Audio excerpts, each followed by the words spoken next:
Joining me now, Democratic Congresswoman from California, Sara Jacobs. She is a member of the House Foreign Affairs and Armed Services Committee. It's good to see you, so welcome to the show here.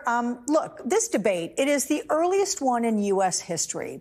How crucial is Thursday's rematch for President Biden to lay out the focus of his campaign?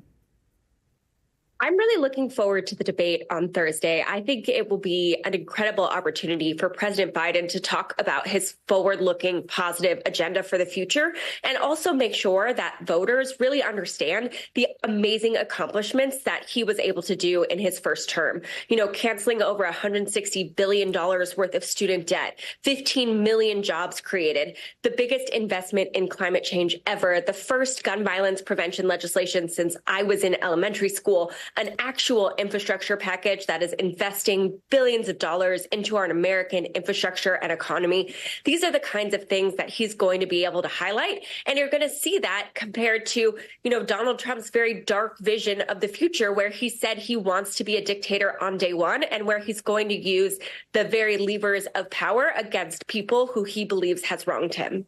Look, you're going to be watching.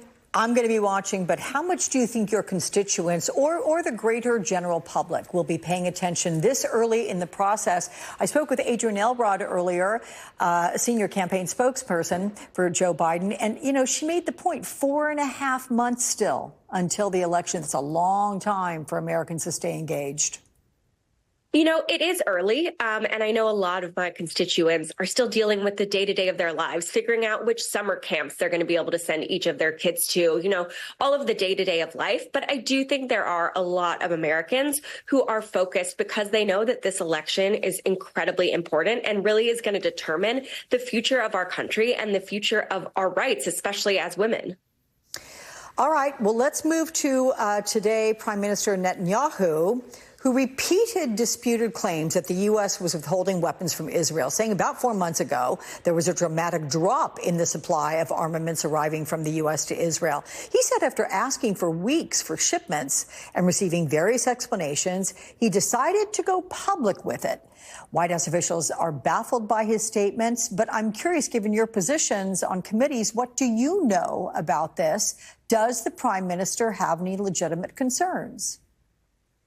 It's very clear to me that Prime Minister Netanyahu is trying to politicize the U.S.-Israel relationship and is solely focused on his own position of power and not actually what's in the best interest of Israel or the United States. I applauded President Biden's decision to withhold the 2,000-pound bombs. Those have been the weapons we've seen being used to create a lot of destruction and civilian harm. We have existing U.S. law and policy that says that we have to review how our partners and allies use the weapons that we send and to make sure that it abides by international humanitarian law and our own norms and values. But there has actually, beyond those 2,000 bombs, there's no merit to what Prime Minister Netanyahu is saying. So Thursday's debate, then, it offers President Biden his biggest audience to date in his campaign. Is there something he can say to clear up this dispute over weapons supply without enraging pro-Palestinian supporters? I think it will be incredibly important for President Biden to lay out his proactive agenda. He has laid out a ceasefire plan that will end this war, that will get humanitarian assistance in, that will get the hostages out. That's what everyone in the U.S. government has been working tirelessly to try and get to.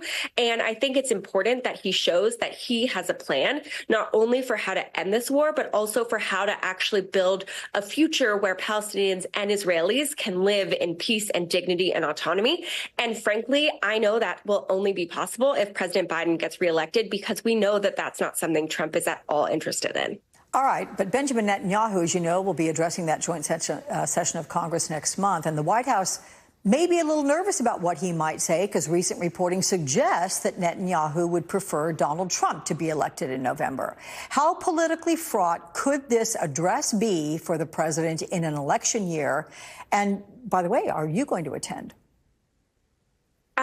I will not be attending. I think this is straight out of Prime Minister Netanyahu's playbook. We saw him do the exact same thing to President Biden in 2015 about the Iran deal.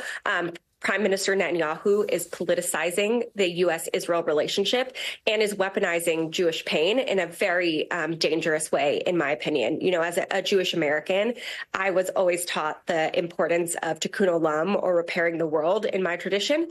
And to me, that means doing everything we can to actually get to peace, to actually get to two states for two people, to actually get to a ceasefire and the hostages back and humanitarian assistance in. You know, it seems very clear to me that Prime Minister Netanyahu is not working towards those goals. Let me switch gears and ask you about tomorrow, which, as you know, marks 2 years since the Supreme Court overturned the federal right to abortion. And the landscape for abortion access has since been dramatically altered. Abortion is nearly completely banned in 14 Republican-controlled states. President Biden and Democrats are campaigning on reproductive rights. But can President Biden actually change that map and expand abortion access if he's elected? Absolutely. We know that if Republicans have the House, the Senate, and the presidency, they will pass a federal abortion ban. And that means even in a state like California, where I represent, and Alex, where you're from, where right now abortion is protected, that means a federal abortion ban would override those state rules. And it would mean that even in California, we wouldn't have a right to abortion. And that's why it's so important that we make sure that we reelect President Biden and we flip the House and hold the Senate, because I know Democrats, we are going to pass a law that would codify Roe v. Wade and make abortion rights the law of the land if we get that power. So let me then look at it this way, because Trump, as you know, is leaning into his message after overturning Roe v. Wade that abortion should be up to the states to decide. He's repeated it yesterday, in fact, at that conservative conference of conservative Christians that were advocating for a nationwide ban. So could Trump's message then be he's leaving it up to the states? And would that weaken the Democrats' message? You know, we know that this is a thing Republicans like to say, but I try and judge people by what they do, not what they say.